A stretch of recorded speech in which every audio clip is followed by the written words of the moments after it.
Hey, what up, everybody? This is Stevie Breach coming to you with the Week 6 preview for the San Francisco 49ers going up against the Bufftown Bills. This is none other than Assault and Battery 777, Ravi's team.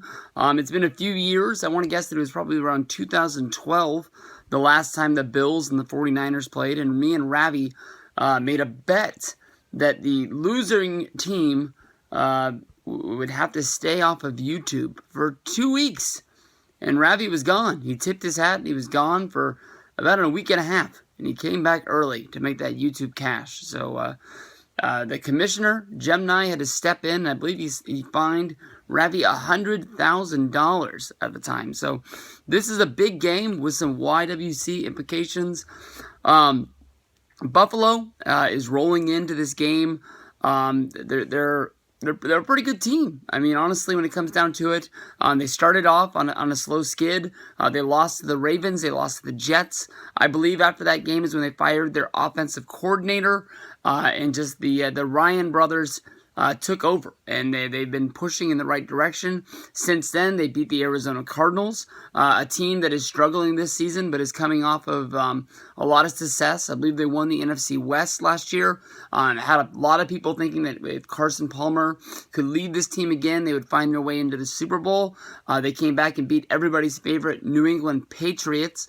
This, of course, would be the last week of Tom Brady's suspension. The rookie quarterback was injured, and I believe even the third quarterback the rookie quarterback was injured, but then the other backup guy that everybody was looking forward to see playing, he was injured as well. So they were on their last leg.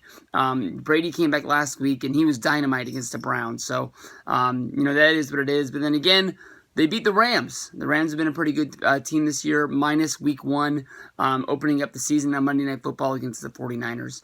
This is a game that the 49ers are going to have a lot of trouble with. Like I said, Buffalo is going to be a really good team. Everyone has been talking about the fact that there's a quarterback change in San Francisco. Colin Kaepernick is going to be going back under center. We're going to be sitting down.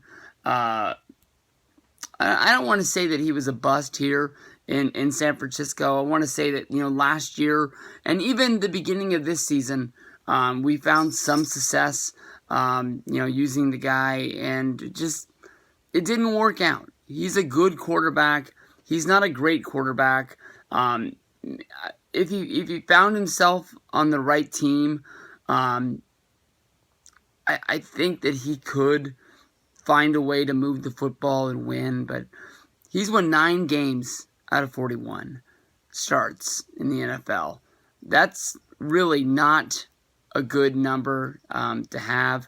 And Blaine Gabbert, I'm guessing, is going to ride out at the end of the season, maybe find himself on a new team, unless there's an injury to Colin Kaepernick, or Colin Kaepernick is just beyond the point of horrible. But even if that doesn't happen, Christian Ponder might get a look under center. Anything will be looked at this season. Like I said, we had the good game against the Rams, and then since then, everything really has been downhill. The 49ers on offense, if it's not for Carlos Hyde, has been pretty abysmal. Basically, the passing game has been, almost nothing, besides for Jeremy Curley, who has good games, even though he really didn't go through camp with the Niners. I believe he was a late addition to the team on a trade from Detroit after the last preseason game, and just was able to pick up the playbook, or was able just to realize you run your routes, the ball's going to find you in your hands. But Jeremy Curley is coming in to this game as the leading receiver of the San Francisco 49ers. But then again, with Colin Kaepernick, Kaepernick might not have the same repertoire with Jeremy Curley as, I was about to call him Gilbert right there. Fuck. Man, my mind just went blank. He's not a quarterback anymore, so bam, it doesn't matter. Just like when you think about Alex Smith, he used to use Vernon Davis in the passing game a lot, and then basically when Kaepernick took over, Vernon Davis' role in the offense kind of went backwards from there.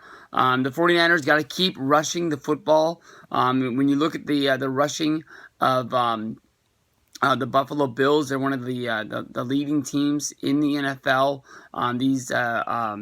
Our defense hasn't really been able to stop the run that well. And the Bills are coming in as, I believe, the third leading team in rushing with over 150 yards per game that they get on the ground. That's because the only team that makes us look good with passing, being ranked second to last, is Buffalo. But Buffalo has always been a hard place to really get the passing game going, and we're going to have to see what goes down with this game. The Niners are going to have to hang tight in this game. They have to keep this game close. With many of the games this season, they've been in them and then just made a fatal mistake, and they fall behind by 10. They fall behind by 14. And that's just too many for this team to be able to keep moving and keep moving forward. The offense has been able to put up some numbers throughout the season, but it is not on a consistent basis. So we just can't fall behind, and I think we're going to be able to stick into this one and see what comes out. Like I said, Buffalo, good team. So we'll see what goes down on Sunday. Peace out, everybody. See you guys down the road.